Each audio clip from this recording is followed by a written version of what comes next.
Welcome to Daily Focus. I apologize that I could not fit it in yesterday, but a very profitable day and some very enjoyable things that the Lord allowed us to experience in fellowship with some of our dear people. And we have a breakfast once a month at a restaurant for those in our church that can make it. And that is such a sweet time and just fun to interact and watch the love being shared one with another. And that's part of the Christian life. Well, I'm going to talk a little bit about that this morning when Paul is concluding his chapter 12 here. He is really going to zero in on this thought of unconditional love. And the Greek word agape love is the love of God. It's the type of love that is impossible for somebody to have if they're not saved. Agape love, 1 John 4, 7 and 8 says, this agape love is of God, and everyone that loveth is born of God and knoweth God, for God is love. In other words, you cannot agape love if you're not born of God and know God. And this is something that God gives to us. It really is a work of the Spirit of God within us that we get at our salvation when we become conduit for God to show his love, for God to love people through us. And boy, that's a motivation for us to want to walk in the Spirit and make sure that we are not a clogged vessel, that we're not a clogged pipe, that God isn't able to use us to love people or to love people through us. And so many times the idea that people think the opposite of love is hate, but really the opposite of agape love is selfishness. And so when we get selfish, we walk in the flesh and we're not able to fulfill the fruit of the Spirit. And so we want to make sure that we are that proper conduit. And Paul is really going to articulate that to the Corinthian church. And he says in verse number 14, behold, the third time I am ready to come to you, and I will not be burdensome to you, for I seek not yours, but you. For the children ought not to lay up for the parents, but the parents for the children. In other words, Paul is saying, I'm not coming to get anything from you. I'm not coming in order that you could be a blessing to me. I am coming that I might care for you, that I might provide for you, that I might give spiritual truth and insight and training and example for you. He said, the children do not care for the parents in the sense of the natural. I know they do later in life, but in this design, parents don't look to their children and say, what all can you do for me?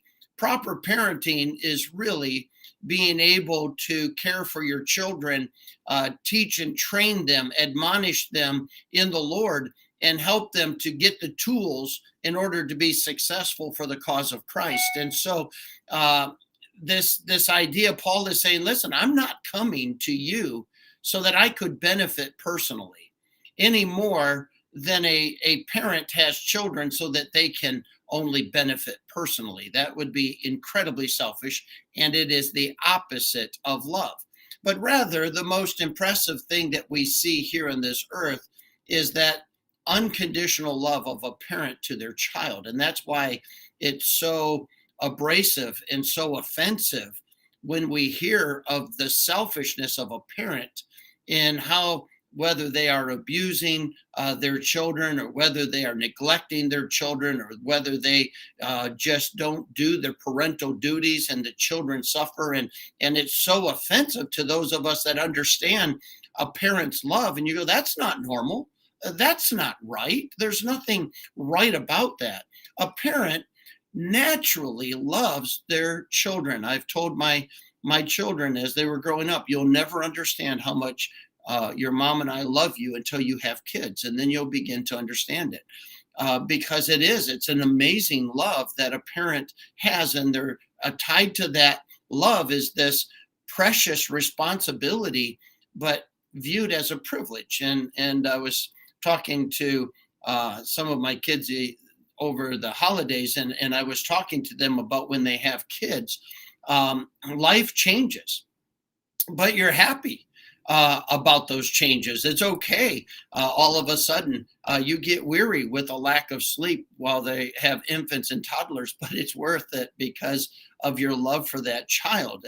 Your schedule changes, your freedom changes, your spending habits change. Everything changes. But it's all okay because of how much you love these children. It's worth every bit of sacrifice. Why? Because of how much you love them. And that's what Paul is saying. Listen, I'm not here to get anything. I want to visit you in order to care for you, to love you. And then he says, I will very gladly spend and be spent for you. Though the more abundantly I love you, the less I be loved. But be it so. I did not burden you. Nevertheless, being crafty, I caught you with guile. Did I make you gain? Did I make a gain of you by any of them whom I sent unto you? I desire Titus. With him I sent a brother. Did Titus make gain of you? Walked we not in the same spirit? Walked we not in the same steps? Again, think ye that we excuse ourselves unto you? We speak before God in Christ, but we do all things, dearly beloved, for your edifying. In other words, Paul is saying, listen, the people I've sent to you to care for you, to help you, to guide you, to help you through some of these challenges your church has been facing, did they do it for their own personal gain? There's a lot of other stuff they could have done.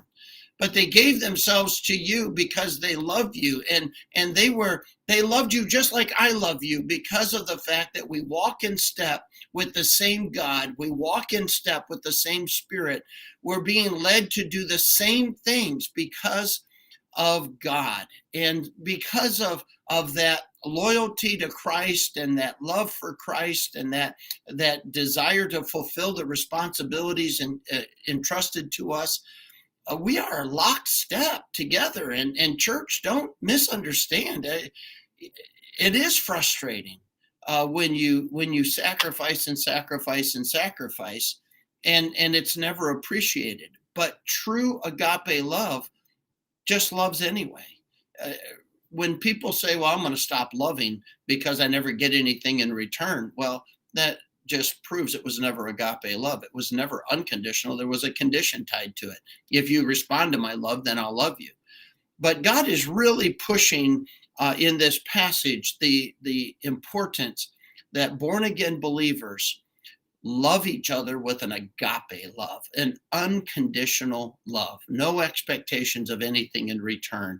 It's just being conduit for which God can fulfill, loving people through us. I hope that we'll be able to do that today and every day through this next year, and really see some growth in this area, and deny our flesh. Boy, it has so many conditions and so many things tied to it, and expectations.